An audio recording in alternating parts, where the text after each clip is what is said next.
Hello everyone, कैसे हैं आप लोग। सबसे पहले आप सबको नए साल की बहुत शुभकामनाएं। ये नया साल आपके लिए बहुत सारी खुशियां ले आए।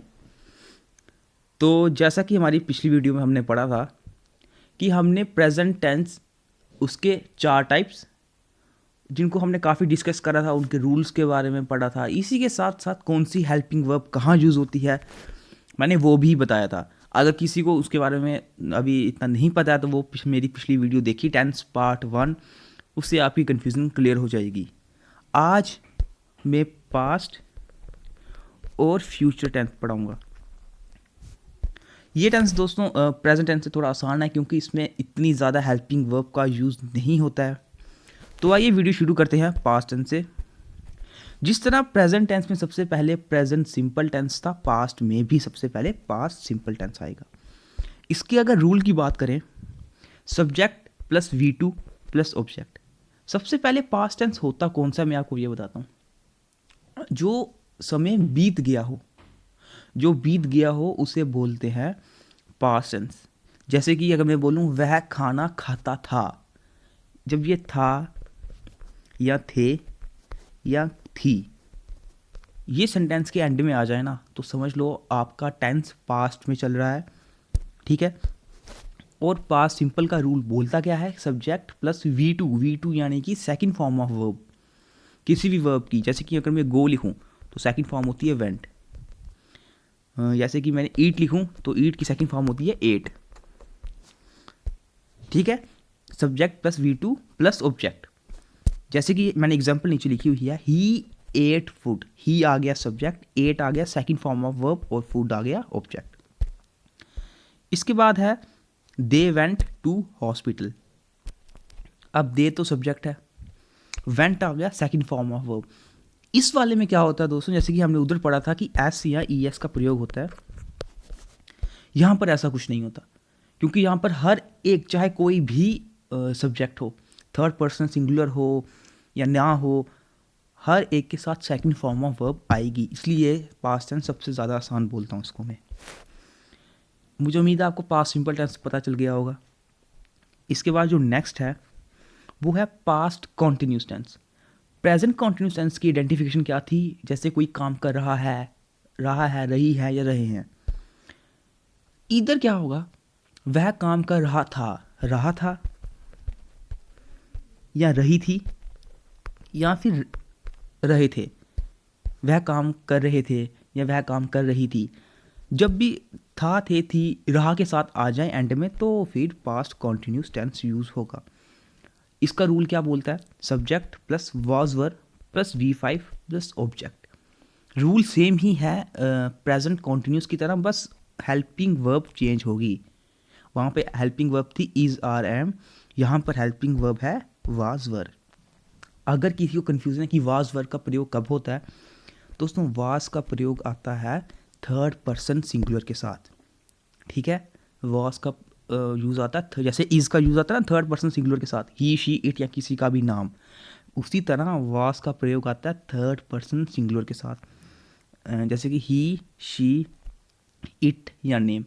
और एक और है जिसके साथ वाज का प्रयोग होता है, जैसे कि आई के साथ भी वॉस का यूज़ होता है। I was going to school, I के साथ वर का यूज़ नहीं होता, यू के साथ वर का यूज़ होता है।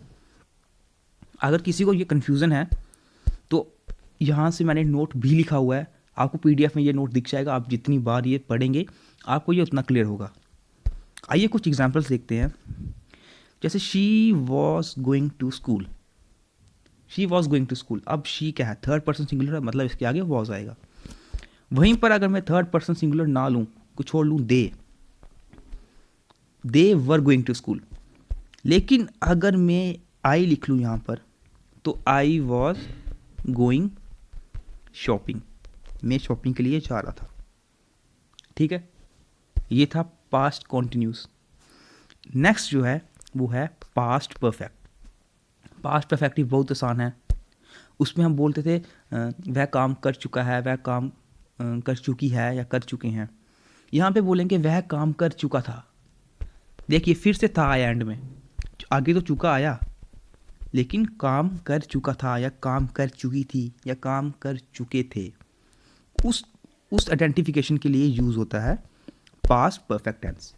इसके अगर रूल की बात करें तो रूल क्या बोलता है, सब्जेक्ट, उधर क्या आता है subject plus has have present में, लेकिन यहाँ पर पास्ट है तो सिर्फ हैज़ हैव का पास्ट यानी कि हैड, सिर्फ हैड, ठीक है। और V3 third form of verb और ऑब्जेक्ट, ये है इसका रूल। अगर इसकी एग्जांपल की बात करूं, Sumit had left the job. अब सुमित तो आ गया सब्जेक्ट, हैड आ गया हेल्पिंग वर्ब जो रूल बोलता है, और left, leave, left, left third form of verb, ठीक है। द जॉब तो आ गया ऑब्जेक्ट। ये था पास्ट परफेक्ट। अगर आपको थोड़ी कंफ्यूजन है मैं आपको बता देता हूँ। देखो इज, आर, एम, ये होते हैं प्रेजेंट हेल्पिंग वर्ब। अगर इसको पास्ट में करना मुझे तो वाज या वर यूज़ करूँगा। वहीं पर हैज़ और हैव ये भी प्रेजेंट के लिए यूज़ होते हैं। अगर इसको मैं पास्ट में करना चाहूँ तो मैं हैड का यूज़ करूँगा। बस ये है प्रेजेंट के रूल्स और ये है पास्ट के रूल्स, ये ऐसे चल रहा है कंसेप्ट ये, ठीक है। नेक्स्ट जो लास्ट है पास्ट टेंस का वो है पास्ट परफेक्ट कॉन्टिन्यूअस। देखो उसमें इन दोनों के रूल बिल्कुल सेम होते हैं, लेकिन बस हैज़ हैव की जगह हैड यूज़ होगा। Subject plus had been plus V5 plus object plus since oblique for, rule बिल्कुल सेम है, सिर्फ हैड यूज़ हुआ है। अगर किसी को सिंस फॉर में कन्फ्यूज़न है वो मेरी पिछली वीडियो देखिए, वहाँ मैंने काफ़ी डीप बताया हुआ है कि सिंस फॉर कब यूज़ होगा। जैसे कि एक एग्जांपल लिखते हैं हम, they had been preparing for their performance for 2 months, 2 month से वो अपनी परफॉर्मेंस की तैयारी कर रहे थे, ठीक है। फॉर 2 months, मंथ्स था तो इसलिए फॉर आया, अगर डेज होता तब भी फॉर आता। लेकिन अगर पॉइंट ऑफ टाइम की बात की जाती जैसे कि वो सुबह से कर रहे हैं तो फिर यहाँ पे सिंस आ जाता। ये था दोस्तों पास्ट कॉन्टिन्यूस टेंस। मुझे उम्मीद है ये आपको समझ आया होगा क्योंकि ये बहुत ही आसान है, इसमें कोई ज़्यादा जैसे प्रेजेंट टेंस में काफ़ी था कि हैज़ का प्रयोग कब होगा, हैव का प्रयोग कब होगा, इसमें इतना खास नहीं था। ये बिल्कुल ही नॉर्मल तरीके से चलता है। इसके बाद जो नेक्स्ट है, जो आखिरी टाइप है टेंस की जाने की भविष्यकाल, वो है फ्यूचर टेंस। फ्यूचर टेंस में भी 4 आएंगे, future simple, future continuous, future perfect और फ्यूचर परफेक्ट कॉन्टिन्यूअस। सबसे पहले हम फ्यूचर सिंपल को पढ़ते हैं। जब भी हम बात करते हैं ना कोई काम फ्यूचर में होगा, जैसे वह काम कर रहा होगा, होगा मतलब कि मैं फ्यूचर की बात कर रहा हूँ, तो होगा इस टाइप में आ जाए ना तो यही इस फ्यूचर टेंस की आइडेंटिफिकेशन होती है, ठीक है।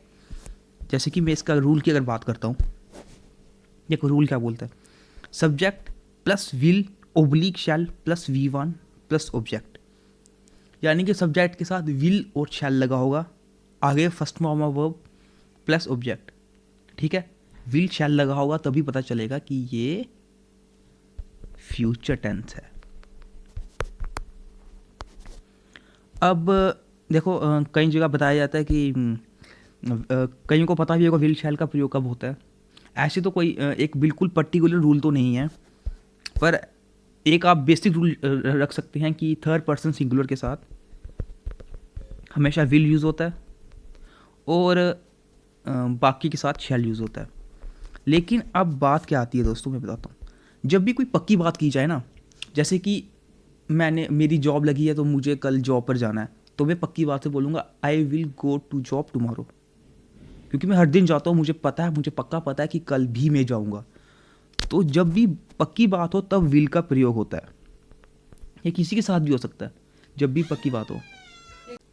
देखो एग्जाम्पल देखो आप, he will visit my uncle tomorrow. अब मुझे पता है कि कल पहले ये सेंटेंस का मीनिंग क्या है कि वो मेरे अंकल को कल विजिट करेगा। देखो करेगा यानी कि फ्यूचर की बात कर रहा है, एंड में गा गे या गी ये आ जाए ना तो समझ लो फ्यूचर टेंस ही है। वह मेरे अंकल को कल विजिट करेगा, ठीक है, कल देखने आएगा, जो भी बोलो आप। तो उसे पता था पक्का कि वह कल आएगा ही आएगा, इसीलिए यहाँ पर विल का प्रयोग हुआ है। ऐसे तो थर्ड पर्सन सिंगुलर के साथ विल ही लगता है, लेकिन कभी कभी पक्की बात के लिए ना आई के साथ ही विल लग जाता है, जब बात पक्की हो उसी वक्त। ये था फ्यूचर सिंपल टेंस। इसके बाद जो नेक्स्ट है वो है फ्यूचर कॉन्टिन्यूस टेंस। रूल इन सभी के सेम रहते हैं, बस बीच में हेल्पिंग वर्ब का चेंज आता है। सब्जेक्ट प्लस विल बी या shall be plus V5 plus object. सिर्फ हेल्पिंग वर्ब चेंज होती है दोस्तों, बाकी सब सेम रहता है। अब we shall be going to the market tomorrow. हम कल मार्केट जाएंगे, हम कल मार्केट जा रहे होंगे। ठीक है, इसका मतलब ये हुआ हम कल मार्केट जा रहे होंगे। शैल बी, शैल क्यों आया? क्योंकि कंफर्म नहीं है कि इस टाइम पे हम कल जा रहे होंगे नहीं जा रहे होंगे, इसलिए। ऐसे तो मैंने आपको बताया कि थर्ड पर्सन सिंगुलर और आई हमेशा विल लेते हैं अपने साथ। आई के साथ शैल भी लगता है, आई के साथ विल भी लगता है, पर थर्ड पर्सन सिंगुलर हमेशा विल लेते हैं अपने साथ। तो मुझे उम्मीद है आपको ये फ्यूचर कॉन्टिन्यूस टेंस समझ आ गया होगा। इसके बाद जो नेक्स्ट है वो है future perfect tense. Future perfect tense क्या बोलता है? सब्जेक्ट प्लस विल हैव या shall have plus third form of verb plus object. ये कब यूज होता है? जैसे मैं हिंदी में बोलूँ ना कि वह काम कर चुका होगा। चुका होगा, सुनना इसको, चुका होगा। जब ये यूज हो जाए ना सेंटेंस में, चुका होगा, चुकी होगी, वह काम कर चुका होगा, हम फ्यूचर की एक फ्यूचर को टारगेट करते हैं, लेकिन एज उसको पास्ट से भी जोड़ते हैं कि वह काम कर चुका होगा, क्योंकि हमें पता नहीं होता है। उस टेंस के लिए यूज होता है फ्यूचर परफेक्ट टेंस। आइडेंटिफिकेशन मैंने आपको बता दी, चुका होगा वगैरह में लगती है। अगर इसके रूल की बात करें, subject plus will have plus shell have plus third form plus object. जैसा कि मैंने पहले बोला, सिर्फ और सिर्फ हेल्पिंग वर्ब चेंज होगी और कुछ चेंज नहीं होगा। एग्जाम्पल लिखते हैं, देखिए जहाँ पे आई शैल लगा है, ठीक है, क्योंकि पक्का नहीं है। I shall have prepared the notes by tomorrow morning. मैं अपने नोट्स बना चुका हूँगा कल सुबह तक। कोई कंफर्म नहीं है कि कल सुबह तक बना ही लेगा, क्या पता नहीं बनाए, नहीं बन सके, तभी शैल यूज़ हुआ है। यहाँ पे विल भी यूज़ हो सकता था अगर वो कुछ पक्की बात बोलता। ठीक है, ये था फ्यूचर परफेक्ट टेंस। जो आखिरी टेंस है टेंस में वो है future perfect continuous. Same rule, सिर्फ हेल्पिंग वर्ब चेंज होगी। Subject plus will have been, ये आई helping verb. Will have been, will has been नहीं होता, शैल हैज़ बीन भी नहीं होता। मैक्सिमम क्या हर हमेशा सिर्फ विल हैव बीन ही आप यूज़ करोगे। Subject plus will have been plus V5 plus object plus since oblique for, timing बताने के लिए। ठीक है, देखो अब, she will have been working here since 2015। साल मैंशनड है, मतलब पॉइंट मैंशनड है एक, इसलिए सिंस का यूज़ किया है। ठीक है, अगर सिंस फॉर्म में कंफ्यूजन आप पिछली वीडियो देखें, आपको बिल्कुल क्लियर हो जाएगा। She will have been working here since 2015। वह यहाँ पर 2015 से काम कर रही होगी, इसका मतलब ये है। तो मुझे नहीं लगता आपको अब टेंस में इतना ज़्यादा कंफ्यूजन रहेगा। मैंने बहुत ही ज़्यादा एक बेसिक से पढ़ाया है। हर जहाँ पर कंफ्यूजन पड़ती है वहाँ मैंने नोट भी लिखा है कि कौन सी हेल्पिंग वर्ब किसके साथ लगती है।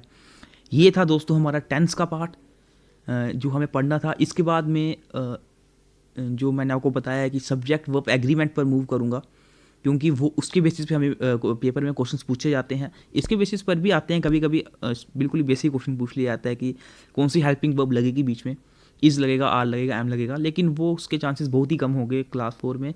तो हम एक स्टेप ऊपर ही पढ़ेंगे। तो मिलते हैं फिर आपसे नेक्स्ट वीडियो में, जिसमें हम सब्जेक्ट वर्ब एग्रीमेंट को समझेंगे। और इसकी PDF भी मैं आपको डिस्क्रिप्शन बॉक्स पे दे दूंगा, वहाँ से आप PDF डाउनलोड कर सकते हैं। तो मिलते हैं फिर आपसे नेक्स्ट वीडियो में।